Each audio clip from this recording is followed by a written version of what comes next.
നിങ്ങളാണെങ്കിൽ phone ചെയ്തത്? അതെ. എന്താ കാര്യം? നീയാണ് ശ്രുതിയെ ബ്ലാക്ക്മെയിൽ ചെയ്തേ? ആണെങ്കിൽ ആണെങ്കിലോ? നീ എന്തൊക്കെ കരുതി? അവള് നിനക്ക് പണം തരും. ശരിക്കും? ആ, അവളെ കിട്ടിയില്ലെന്ന് വെച്ച് അവിടെ പണം വേണ്ടെന്ന് വെക്കണോ? എടാ, അവളൊരു പണമരോടാ. ഒന്നുകൂടി പിടിച്ച് കുലുക്ക്. നീ വിചാരിച്ച് ഇനിയും പോരും. സംശയം എന്താ? കളി തുടങ്ങിയിട്ടുള്ളൂ. അളിയ, ഞാൻ പാർട്ട്ണറാണെന്ന് ആരും മറക്കരുത് കേട്ടോ. നീ വിഷമിക്കണ്ട. വാഴ നനയുന്നതിൻ്റെ ഒപ്പം ചീരയും നനയും. പോരെ? അത് കേട്ടാ മതി. അളിയ, അവരൊക്കെ വലിയ പുള്ളികളല്ലേ? പോലീസിൽ അറിയിക്കോ? അതുകൊണ്ടാണ് ഞാൻ നിന്നോട് പറഞ്ഞേ, ആ സിം കാർഡ് മാത്രമല്ല ഫോണും കൂടെ കളഞ്ഞേക്കാൻ. അതൊക്കെ ഞാൻ എപ്പോഴേ കളഞ്ഞു. അല്ല, ആ സിമ്മാരുടെയാ? അതിന്റെ ഉടമസ്ഥനെ അന്വേഷിച്ച് പോലീസ് വന്നാൽ നല്ല രസമായിരിക്കും. റിട്ടയർ ചെയ്ത് വീട്ടിലിരിക്കുന്ന ഒരു പാവം പട്ടിണി പിടിയിലാവും. അത്ര തന്നെ.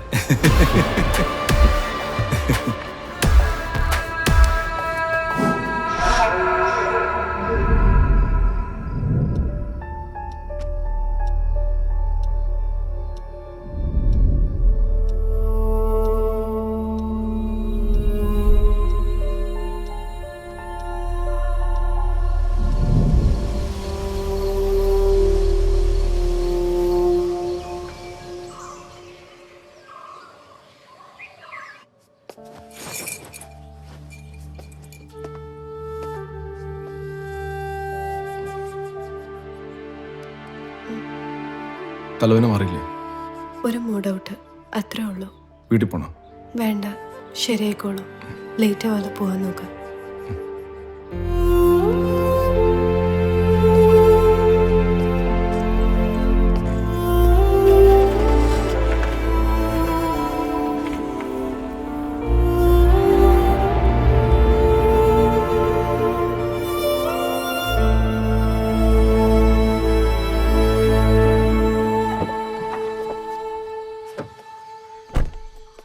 ആ ഇച്ചാ, ഗുഡ് മോർണിംഗ്. Good morning. എന്താ വല്ല പ്രശ്നമുണ്ടോ? അതെന്താ വെച്ചാ അങ്ങനെ ചോദിച്ചത്? അല്ല, പ്രശ്നമുള്ളവരാണല്ലോ എന്നെ കാണാൻ വരുന്നത്. ഇച്ചാ എന്റെ കാർ ഒന്ന് വേണം. ഇച്ചാൻ എന്റെ കാർ കൊണ്ടുപോകോ? അതിനെന്തരാ, നീ കൊണ്ടുപോയിക്കോ. എവിടെ പോകാനാടാ? ഒരു കാര്യമുണ്ട്, വന്നിട്ട് പറയാം. ആയിക്കോട്ടെ. ഓക്കെ.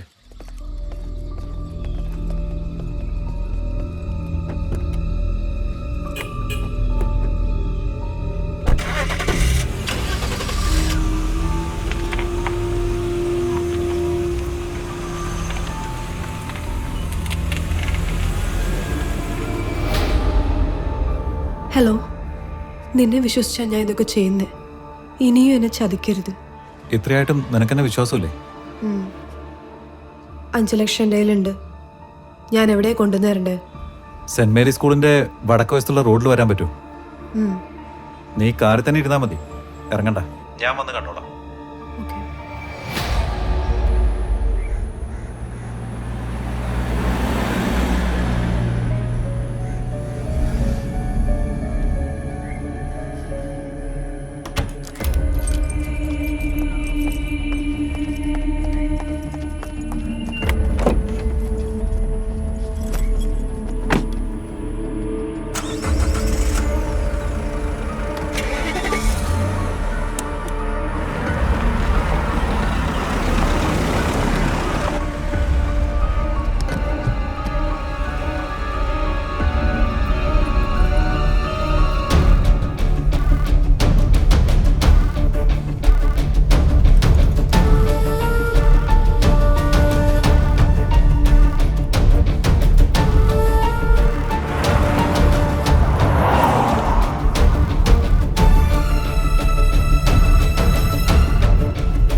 അവൻ 50 ലക്ഷത്തിൽ നിന്ന് ഒറ്റ പൈസ കുറയ്ക്കില്ല.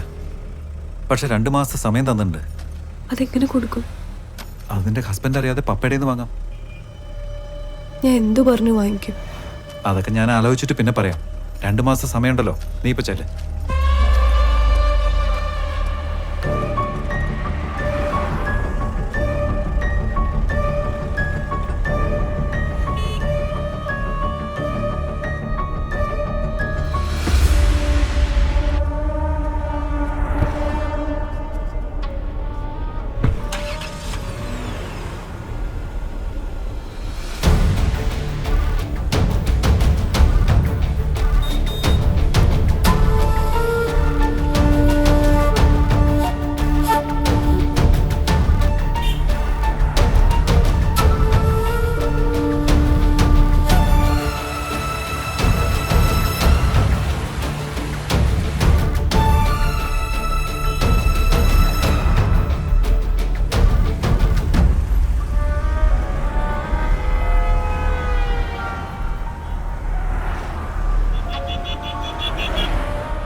നിന്റെ ഷെയർ ഞാൻ ട്രാൻസ്ഫർ ചെയ്തിട്ടുണ്ട്. പറഞ്ഞ മുഴുവൻ ഉണ്ടല്ലോ. ഉണ്ടടാ. ബാക്കി എപ്പോഴാ? 2 മാസം സമയം ഞാൻ കൊടുത്തിട്ടുണ്ട്. അത് നടക്കുമോ? നടക്കും. ഒറ്റ മോളല്ലേ, അവൾക്ക് വേണ്ടി എത്ര രൂപ വേണമെങ്കിലും ഭർത്താവ് അറിയാതെ അവളുടെ അപ്പൻ തരും. അതിനു പറ്റിയ പ്ലാൻ എൻ്റെ കയ്യിലുണ്ട്. നീ ധൃതി പിടിക്കണ്ട. അപ്പൻ്റെയും ഭർത്താവിൻ്റെയും മുമ്പിൽ കിടന്ന് അവൾ നാറി കുരുകുന്ന എനിക്ക് കാണണം. എന്നെ തഴഞ്ഞവളല്ലേ, അത് ഞാൻ ഒരിക്കലും മറക്കില്ല. അതിനവളെ കുറ്റം പറയാൻ പറ്റില്ല. നിന്റെ സ്വഭാവം പറഞ്ഞ ഏത് പെണ്ണ് അതേ ചെയ്യും. പോടാ, എനിക്ക് കിട്ടാത്ത അങ്ങനെ വേറെ ആർക്കും വേണ്ട. അവൾ എത്ര രൂപ വന്നാലും അവളെ സമാധാനത്തോടെ ജീവിക്കാൻ ഞാൻ വിടില്ല. നീ കണ്ടോ?